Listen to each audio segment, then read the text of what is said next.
Ronaldo, go ahead.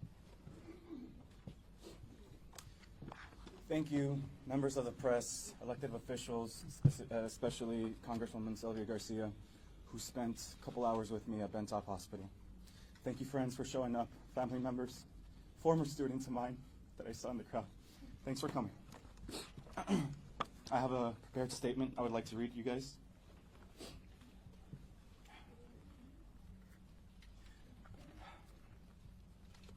I am Ronaldo Salgado, the oldest son of Ronaldo Salgado Araujo. I want to tell you about my dad. He was a hard-working family man who never wanted his name to be known by anyone outside of his family. He wanted nothing else in life but to provide for his wife and see his sons become great people. He was also a man of routine. For the majority of the last 35 years of his life in the United States, he began the day the same way and always ended it by coming home, sitting on the porch, eating a hearty meal made by my mother, going to sleep, and doing it all over again the next day. Let me tell you about my father's last day alive, with as much detail as possible, because it's vividly replaying in my head over and over again. At 5 a.m., my mom and dad woke up before the rest of the world did. My dad brushed his teeth, he showered. My mom cooked him a huge meal for him to eat that day. At 5:50, my dad got dressed, grabbed his lunch and coffee, hugged and kissed my mom goodbye, slipped on his hat for the day, loaded his lunch, his work boots, his coffee in his work van. He patted our dog on his head goodbye and drove off to pick up his crew for work. At 6:45 a.m., he should have been picking up the last of his guys before heading to North Houston to finish up construction on some houses. 5 minutes later, unbeknownst to me at 6:55, unbeknownst to all of us, my dad had been shot inside his van near the intersection of Wayside and Canal by ICE agents in unmarked cars. I want to tell you about my day. Around 7 a.m., I was notified by my mom that something bad had happened to my dad. We didn't know what. All we knew is that it was ICE related. At 7:05, 5 minutes after, I left the house, drove all the way up to his work site an hour away to find any evidence of his van. Had he been detained by ICE, he would have wanted the van to be delivered to the work site so that the other workers that were there could finish up the houses and the families could get paid. By 8 a.m., after not finding any evidence, I saw a Facebook post on the Southeast Houston Facebook page about ICE activity on the intersection of Wayside and Canal. It's a place where I've called home. The East End has been our home. I live not too far away from there, so I'm familiar with the area. I didn't think it was him, but I had to make sure. By 8:35 a.m., I arrived in the East End to find Canal Street blocked off. I saw my dad's van, but no sign of him. I frantically called family, friends, loved ones to see if they can find any information. I saw a video posted on Facebook that he had been shot. I recognized him immediately. Not from his appearance, but from his voice, crying for help as he lay on the street, bleeding out. I stayed on site for hours, talking to officers or anyone who can give me any answers. I encountered a representative from LULAC, Conchita Reyes, who got in contact with Congresswoman Sylvia Garcia to confirm that my dad, Ronaldo Salgado Araujo, had been taken to Bentop Hospital, but his condition was unknown. With all the hope in the world, I drove to Bentop Hospital, the hospital that I was born in, my brother Lorenzo Jr. was born in, and my youngest was born in. I went to Bentop Hospital and demanded answers, but no one could give them to me. I learned of my father's passing from a news report on social media, not the hospital, not law enforcement. Through a collective effort from local organizations and elected officials, we got answers. My father's death was confirmed. I had to call my mom right away to give her the terrible news of my dad's passing before she had to find out the same way I did. My father was a simple man, a family man, a man of routine. He dedicated his life in the United States to giving his family the American dream. He raised my brothers and I on the idea of education taking us so far in life. So through his hard work and inspiration, he saw me attend the University of Houston and graduate from there. Saw Lorenzo Jr. attend and graduate Tufts University in Boston. And my youngest, who is out of state, who goes to college out of state, who still relied on my father for financial assistance for his tuition. All of us are, all three brothers, all three of his sons, American citizens, his pride and joy, highly educated.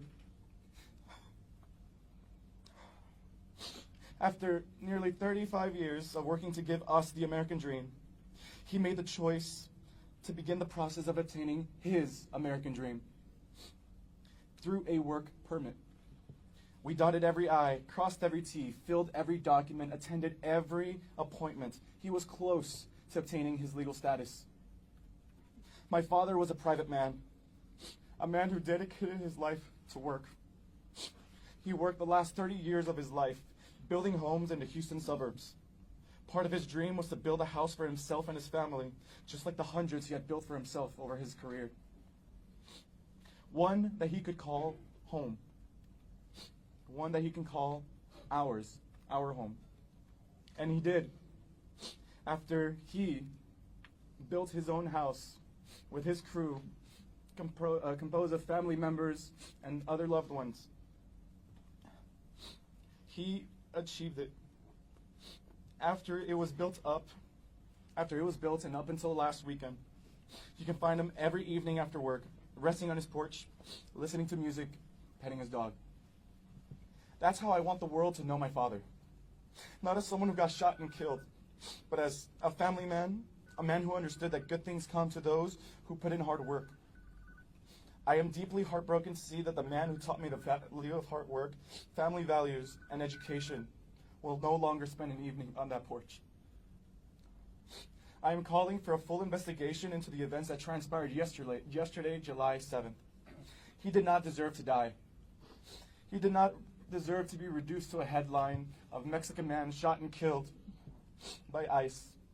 He deserved to live a quiet life as Ronaldo Salgado Araujo, a husband, a father, and a job creator for dozens of men who also wanted the American dream. That's right.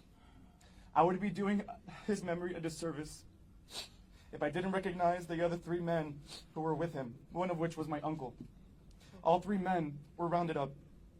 I have not heard from them, but I hope that they are able to provide their own statements to prove that my father, feared for his life as unmarked cars followed my dad, who only wanted to get back to work and back to us. Thank you all. So about a year and a half ago, we started the process of getting his work permit.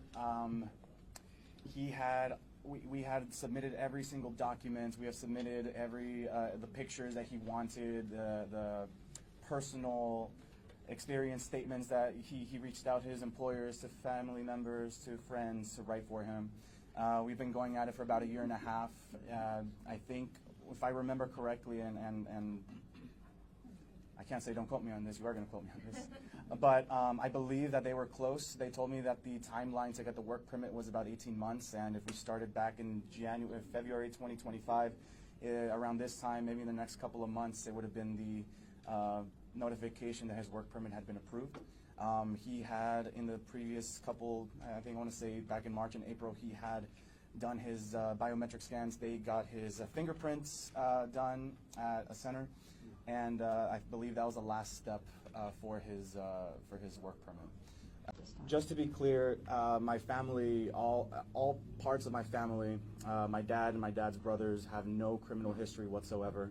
My uncle is even a more private person than my dad ever was. Lives alone. He just wanted a simple life of working and coming back home and not being bothered by anyone. And I'll respect his privacy and continue keeping his name to myself and to our family. We're going to take a couple more questions, but I want to just let everybody know we have set up, LULAC has set up a GoFundMe page to pay for the funeral expenses. He was a sole provider for his wife and was helping his youngest brother go to college in Washington, somewhere. Somewhere. Somewhere. Not in Washington. So if anybody goes to LULAC.org, go to the GoFundMe page to help offset the family's expenses in this terrible tragedy. Before I choose the next person to ask a question, I just want to say that I'm very appreciative of LULAC and their help in creating this GoFundMe page. My dad was a proud man, and he never liked the idea of getting any help from the public, but I know that he wants his family taken care of, and first and foremost his wife, my mom. So anything for her would be great. My mother, Maria, has been her loyal companion for the past 40 years since they were teenagers back in Mexico. So she is hurting a lot, and any and all help would be amazing for her. You guys don't have to worry about us. We have our own careers, my brothers and I, but my mom needs the most help out of this. I will be taking another question right here. Yes, ma'am? My question was, how much was the status quo, the immigration fight, everything going on with administration, a conversation in your life? Was this something you all feared? Of course, there's always that fear every time that there's something in the news about, ICE. I mean, the Facebook pages, the community pages have been amazing in revealing the information of like the ICE whereabouts and just warning everyone about ICE. And I urge these pages to continue doing so, because without the help of those pages, I would not have known where my dad was. So I thank those pages. I thank those Facebook pages. They are community. They are grassroots. They are, they are the people that help us. We are the little people, and we help each other out. As for the status quo, yes, we've had so many conversations with my dad, with my mom, who barely leaves the house, mostly with my dad, that if anything ever happens, and I'll say this, and I thank you for this question, and I was waiting to bring this up. My dad, because he had been in the process of getting a work permit, he knew what to do in case he was stopped by ICE. Okay, he knew the process. He knew the conversations between the family and with his lawyers, who were helping us get him the work permit.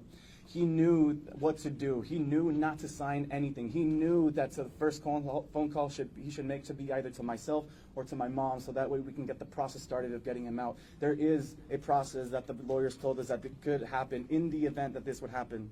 What happened, though, my father was being followed by 2 unmarked cars. Had my father seen an emblem of ICE or an emblem that says anything about law enforcement agency, my father would have complied. He would have stopped. He would have not ran away, because he feared for his life. He drove fast because he feared that someone would take his tools. One of his worst fears is that someone took away his work tools, because that's the tools of the van as well, because that is how he made his livelihood. That's how he raised us. That's how he fed us for the last 35, 40 years of his life. So had my father seen any emblems on those cars, he would have complied. He would have stopped. He would have not reacted the way he did. Unfortunately, that was not the case. ICE did not present himself to him in a orderly manner, in a professional manner that any law enforcement agency should. That's the standard, to identify yourself. So there was a question here, and one more. I thank you for that question, and I thank you for the opportunity to bring that up. I will be calling on, yes ma'am, back there. Ya un poco explicaste lo que ocurrió con tu padre Sí. en la calle Alcámara. Sí. Quisiera saber si de forma independiente ustedes han podido saber qué pasó después de que tu padre huye, pensando que... No, él no, bueno. ¿Sabes? Sí. Entonces, si sabes el ritmo de lo que pasó después de que ICE entra en escena a perseguir a tu padre. Si nos puedes contar lo que sabes, lo que has averiguado con vecinos o a través de las cámaras. Esa es una pregunta muy larga, muy pesada. Lo que yo sé es cómo mi papá piensa, cómo mi papá reacciona. Yo sé que él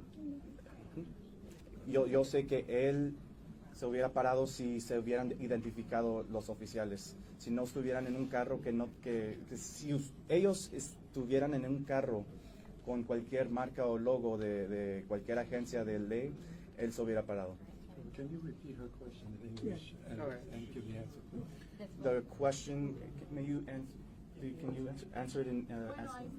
ahí dice que tu padre con el carro... They want you to repeat it in English, ma'am. No sé si eso es algo que ustedes han podido verificar. It's just basically what have we been able to verify in the events that happened. And the videos, yeah. Yeah, we're also still working. Let me say something. It's really important.